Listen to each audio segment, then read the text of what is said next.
ሰላም ውድ አድማጮቻችን፣ ይህ ያያ ስፖርት ነው። ዩናይትድን በሚመለከቱ መረጃዎች ተመልሼ መጥቻለሁ። ራዮላና ዩናይትድን የሚመለከት መረጃ ትናንት ወጥቷል።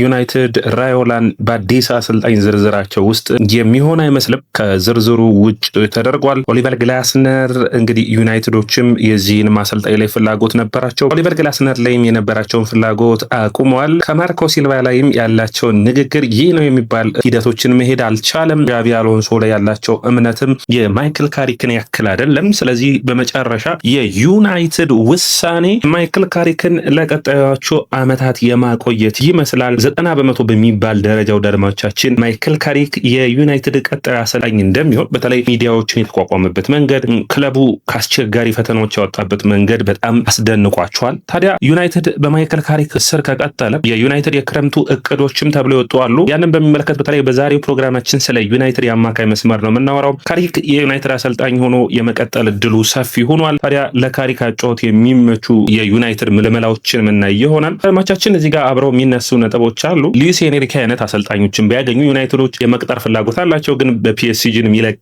አይመስልም አዲስ ነገር ካልተፈጠረ በስተቀር። ኤንዞ ማሬስካ ወደ ሲቲ ነው የሚያቀኑት ፔፕ የሚለቅ ከሆነ። ስለዚህ ዩናይትድ የተሻለው ተመራጫችን ብለው ያሰቡት ማይክል ካሪክ ነው። በማይክል ካሪክ ስራ በጣም ደስተኛ ሆኗል። ዩናይትድ በክረምቱ እንደ ስካይ ስፖርት ዘገባ ከሆነ የአምስት ተጫዋቾችን ዝርዝር ይዟል።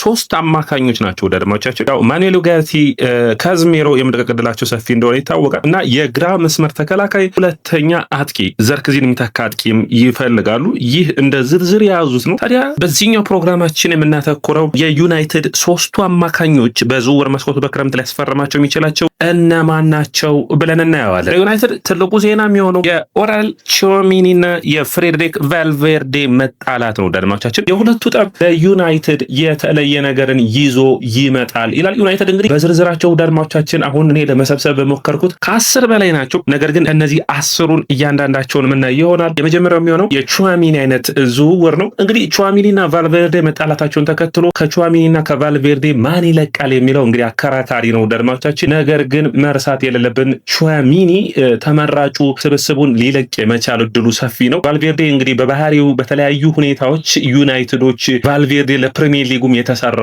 ይመስለኛል በኔ እይታ። ነገር ግን አጠቃላይ እግር ኳስን ስታዩ ቫልቬርዴ በጣም የተሻለ ተጫዋች ነው። ስለዚህ በዚህ ሁኔታዎች ውስጥ ዩናይትድ ማንን ይመርጣሉ የሚለው ትልቁ ጥያቄ ነው። እድሜ ብለን ስናይ ታዲያ እያንዳንዳቸው ተጫዋቾች አሁን ዩናይትድ የካዝሜሮን ተተኪ ብሎ ሊስቱ ላይ የያዛቸው አሉ። የካዝሜሮ ተተኪዎች ሲባሉ እንግዲህ ካዝሜሮ በብዙ ሁኔታዎች መነሳት የሚጠበቅበት ሰው ነው። በእድሜው፣ በአካል ብቃቱ፣ ለፕሪሚየር ሊጉ ያለው መስማማት፣ በተለይ ደግሞ በማይክል ካሪክ መምጣት በኋላ የሚያስቆጥራቸው የጎል ብዛቶች አንዱ የዚህ ተጠያቂ የሚያደርገው ነው። እንግዲህ አንደኛው ቹዋሜኒ 26 ዓመቱ ላይ ነው የሚገኘው፣ ቫልቬርዴ 27 ዓመቱ ላይ ነው የሚገኘው። ሁለቱም ከ80 ሚሊዮን ፓውንድ በላይ ማውጣት የሚያስፈልጋቸው ነው የሚሆነው። እንግዲህ ቸልሲ የካዝሜሮ ተተኪ አድርጎ የያዛቸው የካዝሜሮ ተተኪ ያደረጋቸው ቹዋሜኒ፣ ፍሬድሪክ ቫልቬርዴ፣ ኤሌት አንደርሰን እና ሳንድሮ ቶናሊ እነዚህ በልምድ ከፍ ያሉ ፕሪሚየር ሊጉ ጥሩ ሁኔታ ውስጥ የሚገኙ ናቸው። እንግዲህ ከነዚህ ዝቅ የሚለው ኤሌት አንደርሰን ነው። ነገር ግን ኤሌት አንደርሰን ከ18 ዓመቱ ጀምሮ በቡድኖች ውስጥ እየተሳተፈ የመጣ ተጫዋች መሆኑ መረሳት የለበትም። የቹዋሜኒ መምጣት እና የቫልቬርዴ መምጣት ጣሪያቸው ከፍ ያለ፣ በልምድ በብቃት ከፍ ያለ፣ ወሳኝ እድሜያቸው ላይ የሚመጡ መሆናቸው መረሳት የለበትም። ሁለቱም ምርጥ ተመራጭ የካዝሜሮ ትክክለኛ ተተኪ ናቸው ብዬ አስባለሁ። ኤሌት አንደርሰን በአካል ብቃቱ ረገድ በፕሪሚየር ሊጉ ትንሽ የሚቸገር ይመስለኛል። በተለይ ዩናይትድ በቁመት ረገድ ከፍ ያሉ ተጫዋቾች ያስፈልጉታልና እዚህ ላይ ትንሽ የሚያስቸግር ይሆናል እንጂ በጣም ተመራጭ ነው። ቶናሊም እዚሁ መነሳት የሚጠበቅበት ነው። የፕሪሚየር ሊግ ልምዱ ወሳኝ ቢሆንም ግን ብቸኛ አንከር ሚድፊልደር የመሆን አቅሙ ግን ዝቅ ያለ ይመስለኛል። ቶናሊ በጣም ተመራጭ ነው። ዋጋም ስናየው እንግዲህ የኤሌት አንደርሰን የቶናሊ ዋጋዎች ከፍ ያሉ እንደሆኑ መረሳት የለበትም። ቫልቬርዴ እና ቹዋሜኒ ግን ሪያል ማድሪድ ችግር ውስጥ ስለሆነ በ80 በ90 ሚሊዮን ፓውንድ የመገኘት እድል ይኖራቸዋል። ታዲያ ዩናይትድ ሁለተኛ አርከን ብሎ ደግሞ የኡጋርቲ ተተኪ ብሎ ያዛቸዋሉ። አንደኛው ካርሎስ ባሊባ ነው። ይህ የብራይተኑ የአማካይ መስመር ተጫዋች እንግዲህ በዘንድሮ ውድድር ዓመት በጣም ደካማ ብቃት ላይ ነው የሚገኘው። ነገር ግን ስብስብ ውስጥ እንግዲህ ማገዝ የሚችል በተለይ አሁን አማካይ መስመሩ ላይ ዋናውን አንከርማኑን ወይም የሚያስፈርሙትን ተጫዋች የሚጎዳ ከሆነ መተካት የሚችል ነው። ባሊባ በጣም ጥሩ ጥምረትን ከኩቢ ሜኖ ጋር መፍጠር የሚችል ተጫዋች ነው። ዩናይትድ አሁን ፍላጎታቸው አልቆምም። ነገር ግን እስከ 60 ሚሊዮን ፓውንድ ብቻ ነው የማቅረብ ፍላጎታቸው። ሌላኛው ኤደርሰን ነው። ከአትላንታ ጥሩ ፐርፎርማንስ ያለው ነው። 26 ዓመቱ ነው። በአካል ብቃቱ ረገድ ለፕሪሚየር ሊጉ ጥሩ የሚባል ተጫዋች ይሆናል ብዬ አስባለሁ። ወሳኝ እድሜው ላይ ያለ ነው። ለዩናይትድ ባለፉት ጊዜያቶች ከፈረሙ ተጫዋቾች አንጻር ጥሩ የሚባል ነው። ምንም እንኳን ከአትላንታ የሚመጣ ቢሆን ትንሽ በፕሪሚየር ሊጉ ሊቸገር የሚችልበት ሁኔታ አለ። የዲሲፕሊነሪ ወይም ደግሞ ካርዶችን በሚገባ ያያል። ያ ትንሽ ወሳኝ ሂደቶች ውስጥ የሚያዘገየው ይሆናል ብዬ አስባለሁ። ሌላኛው አዳም ዋርተንን ነው። የፓላሱ የአማካይ መስመር ተጫዋች በተለይ ወደፊት ማጥቃቱ ረገድ በጣም ማገዝ የሚችሉ ጥሩ ፐርፎርማንስ ያለው ተጫዋች ነው። 22 ዓመቱ ላይ ይገኛል። ለፓላስ በብዙ ሂደቶች ውስጥ ማገዝ የሚችል ተጫዋች ነው። አዳም ዋርተንና ግን ከባሊባ ትንሽ አስቸጋሪ ነው ለምርጫ የሚሆኑ። ሁለቱም ጥሩ የሚባሉ ተጫዋቾች ናቸው። በተለያየ ቦታ መጫወት መቻላቸው ወሳኝ ያደርጋቸዋል። ታዲያ ዩናይትድ ከነዚህ ውጭ ደግሞ አንድ አማካኝ የብሩኖ ፈርናንዴዝን እንዲሁም ደግሞ ኩቢሜኖን መተካት የሚችል እያፈራረቁ በእንግሊዝ ፕሪሚየር ሊግ በአውሮፓ ቻምፒዮንስ ሊግ ላይ ሲጫወቱ የሚያገዛቸው ተጫዋች ይፈልጋሉ። እንግዲህ አንደኛው ኪስሚትን ነው። ኪስሚት በዜድ አልካማር በጣም በቴክኒኩ ረገድ በጣም አስገራሚ ተጫዋች ነው። ሪያል ማድሪድ ብዙ ቡድኖች ይፈልጉታል። ይህ ተጫዋች አንዱ ማሳያ የሚሆን ነው። ሌላኛው አሌክስ ስካት ነው። ከበርንማውዝ አርሰናል አስደናቂ ጎል ያስቆጠረው ነው። በዘንድሮ ውድድር ዓመት በጣም አስደናቂ ፕረስ በማድረግ ኳሶችን በማስጣል ወደፊት በመሄድ በጣም ጥሩ የሚባል ክህሎት ያለው ተጫዋች ነው። ታይለር አዳምስ ሌላው ነው። ከበርንማውዝ ትንሽ ታይለር አዳምስ እድሜውም ሂዷል በዚህ ቦታ ላይ ተመራጭ ለማድረግ ነገር ግን ጥሩ ፐርፎርማንስ ያለው ተጫዋች ነው። ሌላኛው ማቲያስ ፈርናንዴዝ ነው። ማቲያስ ፈርናንዴዝ